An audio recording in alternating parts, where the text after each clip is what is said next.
Hello, and welcome back to MoJo, JoJo's Bizarre Adventure, the one and only Powerpuff Girls slash JoJo's Bizarre Adventure recap and discussion podcast. I'm Raven.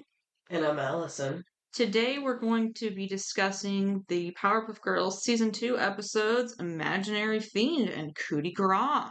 I guess there isn't any new Powerpuff Girls news this week. I swear almost every week lately, though, I keep seeing a rumor that they're gonna announce part 7 of JoJo, to be animated. But still nothing concrete on that. I mean, I hope that it gets animated, but I would like to actually, see a proper release date or whatever first before I get my hopes up. Okay, so this is season 2, episode 9. We're starting with Imaginary Fiend, which is a play on Imaginary Friend. These episodes first broadcast March 17th, 2000. Townsville is friendly. There is a new, sad, lonely student, Mike Believe. Bubbles tries to be friendly, but Mike walks by without a word, and he plays by himself. The girls play jump rope, and Bubbles forgets to jump when they discover Mike talking to himself. Bubbles says it's okay to talk to yourself, and then has a conversation with herself. Back inside, Miss Keene says they will be doing arts and crafts when Mike interrupts by talking to himself and says he is talking to Patches. Class! The class laughs, except Bubbles. Miss Keene says for him to be quieter. Bubbles is hit by, I think it was a ball of paper. Yeah.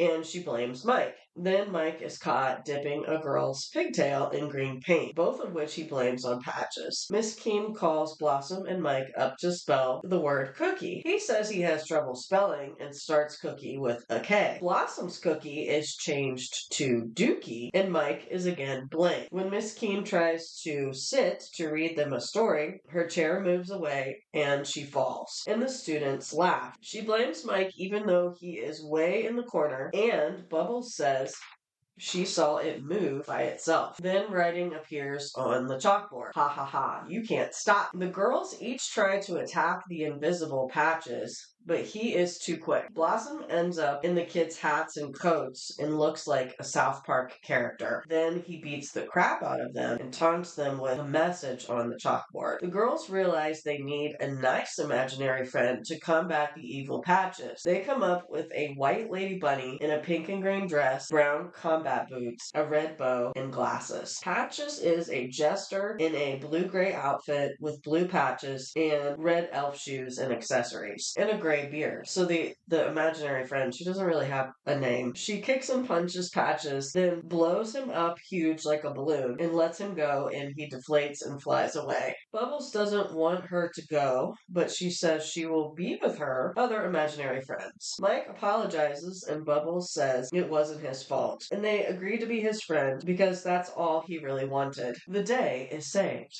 The Mike Believe character was voiced by Aaron Span. I didn't really find anything else about him except that he's 10 years old and he was the youngest guest star ever on the show. And Patches was voiced by Tom Kenny, and then the girls' imaginary friend was voiced by Tara Strong. It also aired on St. Patrick's Day that year, March 17th. Bubbles has an imaginary friend called Coos that she keeps trying to get the girls and then later their new imaginary friend to hang out with, and he is a cameo or reference to Kusala Goopa Goop from Dexter's Laboratory, which is Dee Dee's imaginary friend. Of course, later on, Craig McCracken ended up creating Foster's Home for Imaginary Friends, but this episode predates that by about 4.5 years. Well, if we ever see Mike Believe in their class again, I did feel sorry for him. He was really shy. Yeah. He was had a little sad little face. He's just a sad little man. Bubbles was very sweet to him. Really until she got hit by the paper ball. I don't think she believed him. That one, I think it did look like it came from him though. Yeah. I like the cookie dookie thing. I feel like dookie is not an alternate word for poop that I see that often. And then I think there's a Green Day album that's called Dookie. I think so, yeah. I don't think it's they put it in there as a reference or anything, but just that's what I associate it with. I mean, the girls created an imaginary friend. Like, they kept going through all these different things that they each wanted her to be. But I'm not totally sure how he ended up with that imaginary friend, because I'm not sure, like, would a kindergarten kid pick a jester? Yeah, I was thinking that too. So I'm not sure if somehow he picked Mike. Maybe Mike was lonely or something. I don't totally understand. Because like Bubbles was saying that it wasn't his fault because Patches was evil from the start. So I don't know if he created it, then what does that say about Mike? So I'm just wondering if he kind of somehow gravitated to Mike. Yeah. I'm actually maybe a clown, but a jester? Yeah. I mean, unless he was just like really into like medieval shit. Like, I know when I was really little, I had like a phase where I was like super into like King Arthur shit. So I don't know if it's like that. In kindergarten, though? I probably actually was about that age.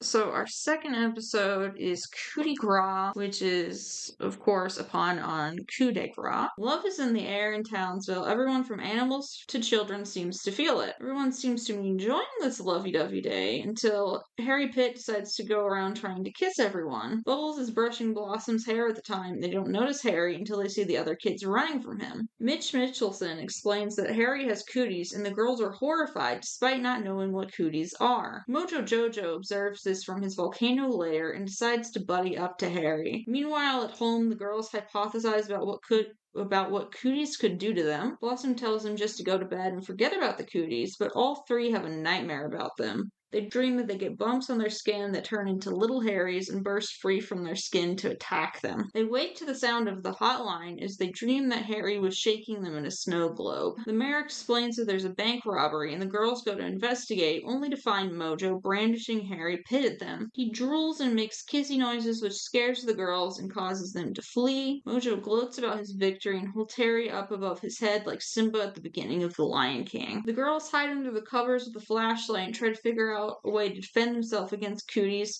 but Bubbles wants to hide. The hotline rings and there's another robbery, this time at the jewelry store, and it is MoJo once again. MoJo once again brandishes Harry and his cooties at the girls, and they run away again. MoJo is able to commit robbery after robbery this way because the girls are so terrified of catching Harry's cooties.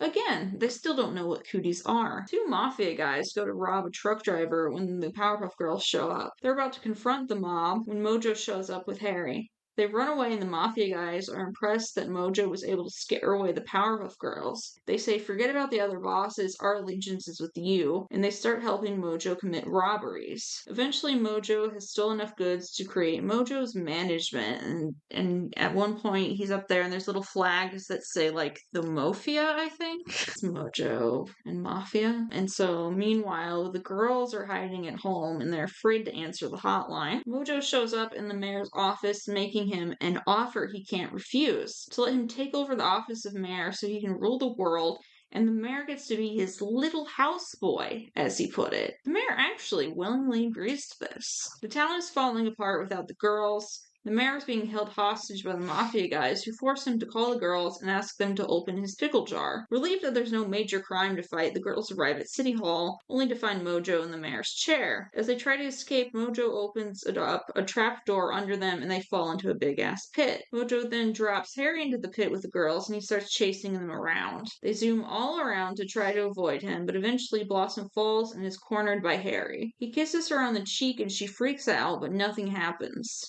They realized that cooties do absolutely nothing and they were scared for no reason. Though I'd be a little scared of Harry. He was very drooly, like he had rabies. The girls then all move in on Harry and cover his face with kisses, which seems to be what Harry wanted all along, and little hearts float around his head. The girls fly out of the pit to beat the shit out of MoJo. In jail, MoJo's cellmate leers at him creepily as the narrator declares that love is in the air. I do not think it's particularly funny to imply that MoJo is going to be prison raped, especially on a children's show for children. But that's just me. I didn't think so either. They didn't have to put that on there. That was completely unnecessary. Not much trivia for this episode. There are a few references to, I think, Scarface and The Godfather. At one point, when MoJo's holding up Harry, he says, say hello to my little friend, which I think is from Scarface. And then when he tells the mayor he's going to make him an offer he can't refuse, that's from The Godfather. I haven't seen either of those, even though I'm weirdly fascinated with the mafia. But they always have those in the commercials for them. The fandom wiki posits that because the girls kissing the rowdy rough boys destroyed them, they might be worried that the cuties would do the same to them. And then one little goof I noticed, a little error, is that when the girls woke up from their cooties nightmare, they were wearing their regular clothes and not the pajamas they went to sleep in. Yeah, like at one point, MoJo is like in a suit and he's kind of stroking Harry's head. I'm assuming it's a cat that's being stroked, like in Scarface or whatever. Yeah. Or it's kind of like Dr. Evil, I guess, with the cat. I think that was a scene because I think they showed like the door swinging shut or whatever. And I think Yeah. that was kind of like a direct scene from one of those movies. Like, say hello to my little friend is like he's brandishing a gun or whatever. Yeah. I thought it was like a Tommy gun or something. Yeah. But it said he actually does have a little friend. Yeah. Like the Harry Pitt kid was kind of like cute. I think he had like a unibrow, but it was sort of like he was just like all tan and brown. Like it was like he was filth, and then he was just like drooling.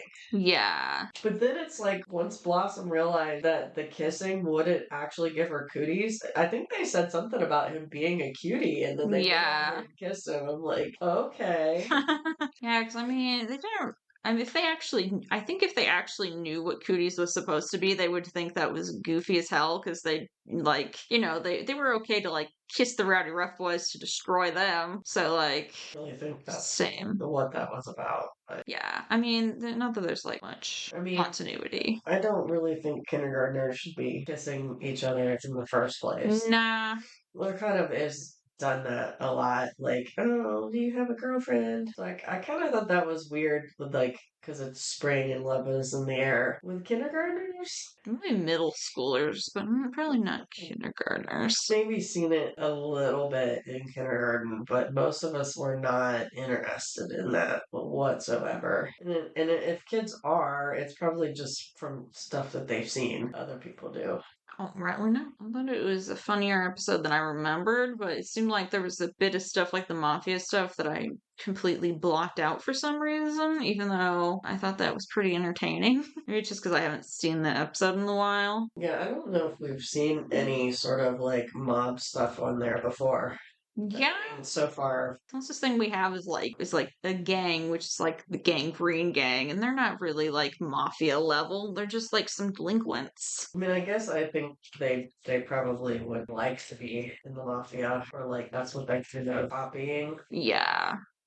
but they're just kind of clueless. Probably the only one of them who'd be smart enough for the mafia, other than like being like an enforcer or something, is probably Rubber. I think he could come up with some good plans. He's always like secretly showing that he's like secretly kind of smart and like talented and shit. And then everyone else is just kind of a dingus. I was just looking up cooties. I mean, this is unfortunately AI. So, a nickname for lice, an imaginary disease, which is like the children. I mean, I do remember a time when there was like a cootie thing at school. Such and such had cooties.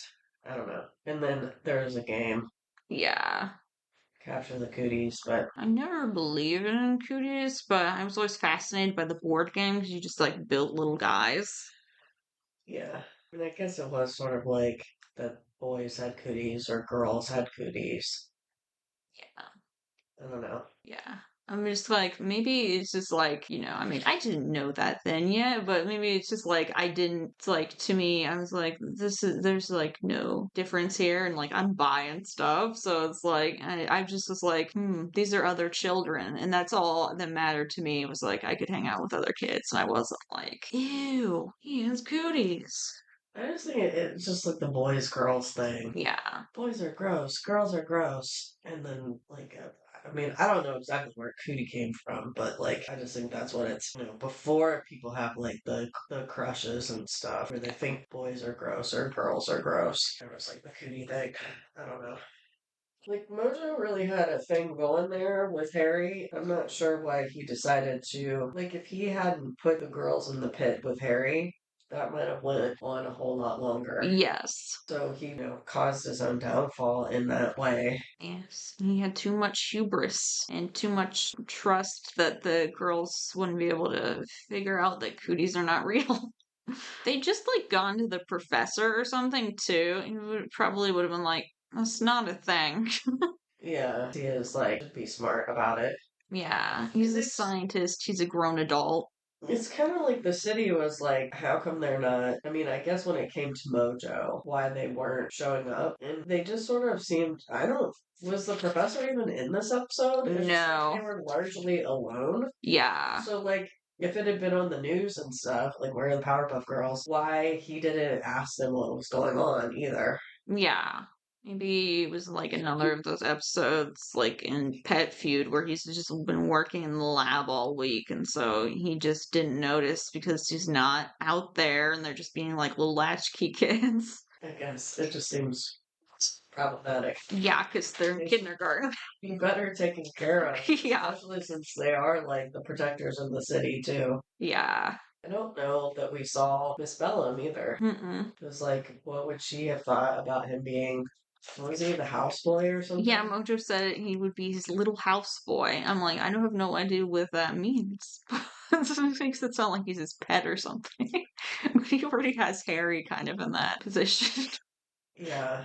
So next week, the episodes we're going to be discussing are called The Powerpuff Girls' Best Rainy Day Adventure Ever and Just Desserts. And Just Desserts is kind of a sequel episode to The one family. Yes, yeah, yes. We're gonna see them again. So yeah, we're gonna talk about those too. I'm not gonna say their names again because the first one is super long. Thank you so much for tuning into the podcast. It would be super cool if you haven't already to subscribe and maybe leave us a review on Apple Podcasts or Spotify. If you're watching this on YouTube instead, like the episode, leave a comment, subscribe to my channel. And if you want to hear more of our content, we also have another podcast. We also have another podcast called What We Pot in the Shadows about what we do in the shadows. We have just wrapped up discussing the final season each week as it airs. And then after that, we're going to go back and watch first 5 seasons from the beginning and discuss those and everything. Tune in, check out our stuff. I believe we're gonna have like maybe a month break between the last episode of the season 6 before we go back to season 1 of What We Do in the Shadows. Other than that, there's about like 9 or 10 episodes out that you can listen to. Thank you so much again for listening. Until next time, I'll be the roundabout. Goodbye.